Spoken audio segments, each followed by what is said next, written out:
That female wants to help you. After decades of successful and unsuccessful eating, Ruth Princess lost over 50 pounds when she started her book in 2002. Years later, she tried to lose weight again and failed. Using her own book, she discovered why and lost weight again. When this happened a third time, she decided to share her journey with you. And she still won't tell her husband or the DMV what she weighs. Ruth Princess's professional speaker career started in the 1990s when she was a personal chef, teaching cooking and basic nutrition. Since then, she's studied nutrition from Stanford, Vanderbilt, and University of California. She's been a guinea pig in diet and sleep studies for Northwestern, Loyola, and University of Chicago. When the news says, quote, "a new study declares," end quote, the opposite of last week's study, she reads the entire study. Her most recent course was Design and Interpretation of Clinical Trials from Johns Hopkins. Please welcome Ruth Princess with Does Eat Less and Exercise More Work? Does eat less and exercise more really work? Is that what you need to do to maximize your health and weight loss? For that, I am going to assign 3 different people to 3 different groups. I'm going to be concentrating on 2 specific studies. 1, eating, and 2, exercising.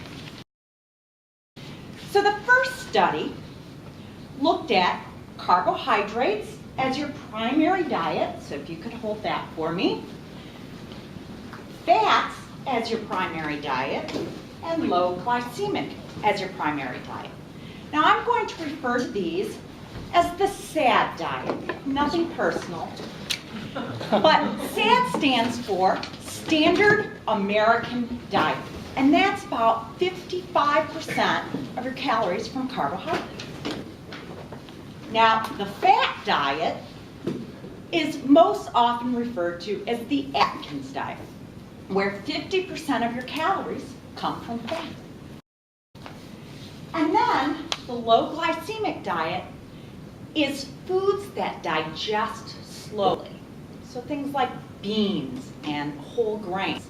But it doesn't necessarily mean the majority of your calories are in carbohydrates.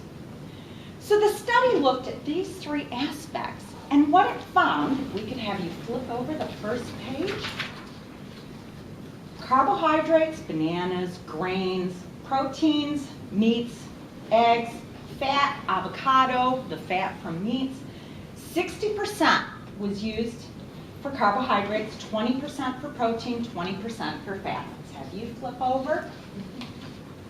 The Atkins diet really concentrates on your first 2 weeks eating as many fats and cheeses and meats and limiting your carbohydrates to only vegetables. But this study wanted to compare equal calories. So the study used only 10% carbohydrates, 60% fat, and 30% protein. And low glycemic, this was Dr. Ludwig from Harvard. He says you should use about 40% carbohydrates, percent protein, and 40% fat. And again, this is slowly digesting foods. Now, what the study showed is that if you are eating the SAD diet, you will have cravings. It proved that our SAD diet causes regaining any weight you lose. All the effort you did by eating less fat would cause you then to eat more throughout the day. Now the Atkins type diet had a 300 calorie per day metabolic advantage. So these 2 were eating the exact same number of calories. But the people on the Atkins diet lost 300 calories more per day, eating the same number, consuming the same.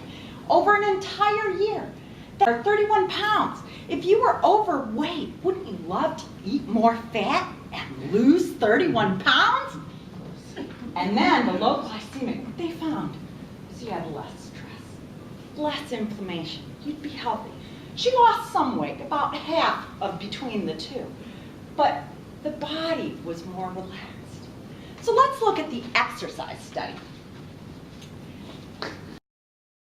One group, 0 calories burned. They were the couch potato. The second group worked 300 calories of exercise, about 30 minutes of running on a treadmill. 30 minutes a day, 300 calories. The third group worked for an hour running on the treadmill, working 60 minutes and 600 calories. The results of this: cancer, diabetes, depression, heart disease, sexual dysfunction.